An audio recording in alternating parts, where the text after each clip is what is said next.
Ағзада шек құрттар бар екенін қалай білуге болады?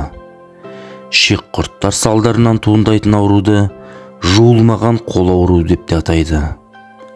Қолыңызды жиі және ұзақ жуып жүрсеңіз де, кейде базарда жуылмаған жемістің дәмін көрсеңіз, немесе аулада жүрген мысықты сипайсыз. Мұның барлығы құрттарды жұқтыру қаупін арттырады.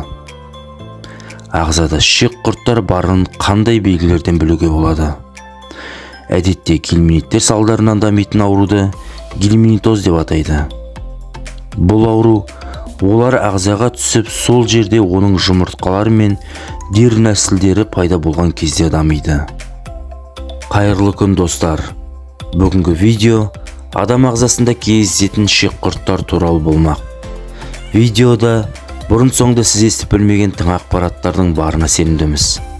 Сондықтан видеоны соңына дейін көріп, каналға тіркеліп, лайк пен қоңыршаны баса кетіңіздер.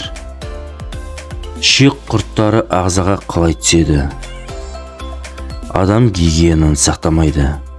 Ол даладан үйге кірген кезде немесе дәретханадан шыққан кезде қолын жумайды. Ол үнемі тырнағын тістеп отырады. Заттарды аузына салады, саусағын сорады. Сондай-ақ үйде үй жануарлары болса, адамдар жиі гельминтозбен ауырады. Жемістер мен көкөністерді дұрыс жумайды. Кейде таза болмаса, шикі суда қауіп төндіреді. Балық пен етті дұрыс өңдемеу. Үйді ылғал тазаламау. Үйдің ішінде сыртқы аяқ киіммен жүру. Шек құрттары ағзада паразиттері бар адамның жеке құралдары арқылы да жұғады.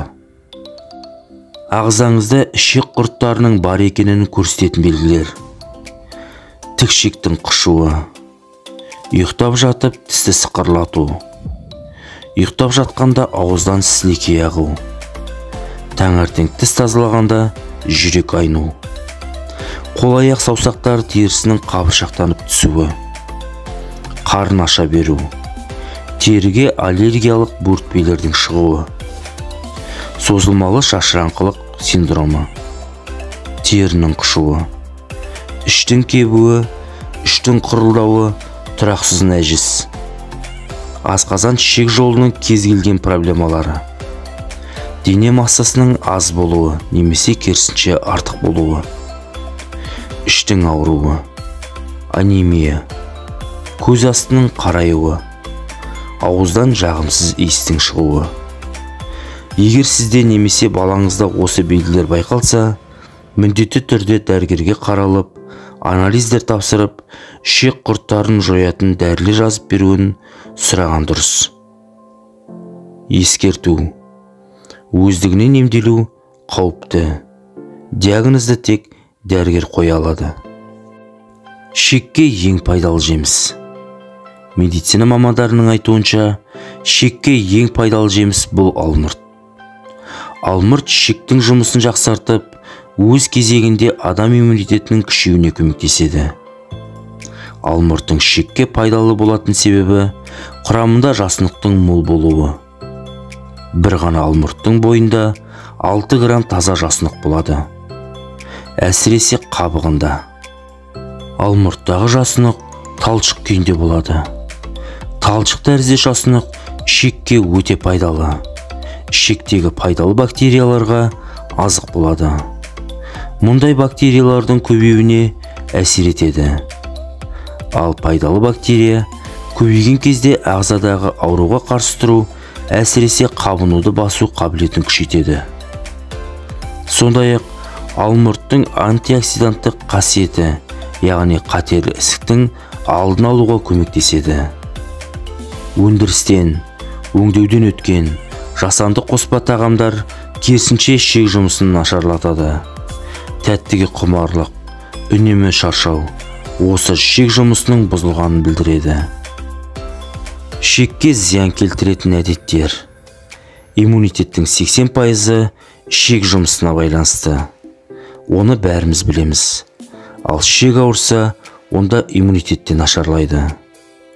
Адамның көңіл күйі де иммунитетіне, яғни шекке байланысты. себебі серотонин гормонының 95% ішектен бөлінеді.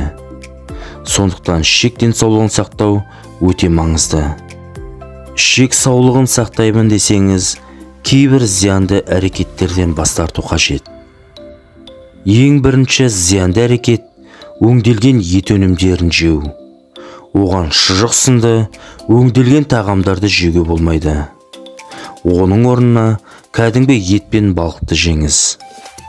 Екіншісі трансмайлы тағамдарды жеу. Фастфуд пен консерванттар. Шұжық та осы санатқа жатады. Үшінші әдет ішімдік ішу. Ішімдік ағзаға дәрумендер мен ақуыздың сіңуіне зиян келтіреді. Бұдан ішек те зиян шегеді. Төртінші әдет қуырылған ет. Бауыр мен ішекке, өтке ауырлық түседі. Қуырылған ет қорытылмай ұзақ жатады. Содан қабыну пайда болуы мүмкін. Мұның соңы қатерлі ісікке әкелуі ғажап емес. Бесінші әдет жасынығы мол тағамдарды жемеу. Яғни жасынығы мол тағамдарды жеуді әдетке айналдыру керек. Адам күніне кем дегенде 25 грамм жасынық жеу керек. Оны жеміс пен көкөністен аламыз. Әсіресе ашылған орамжапырақ, қияр сынды көкөністі жесек тіпті пайдалы. Ашытылған айран, сүт те ішектің жұмысын жақсартады. Достар, видеоны соңына дейін көрген болсаңыздар, каналға тіркеліп, лайк пен қоңыршаны баса кетіңіздер. Сонымен бірге, осы видеоны өзіңізде бар барша әлеуметтік желілерге таратып жүруді өтінеміз. Қазақша арнаның дамуына өз үлестеріңізді қоса кетіңіздер.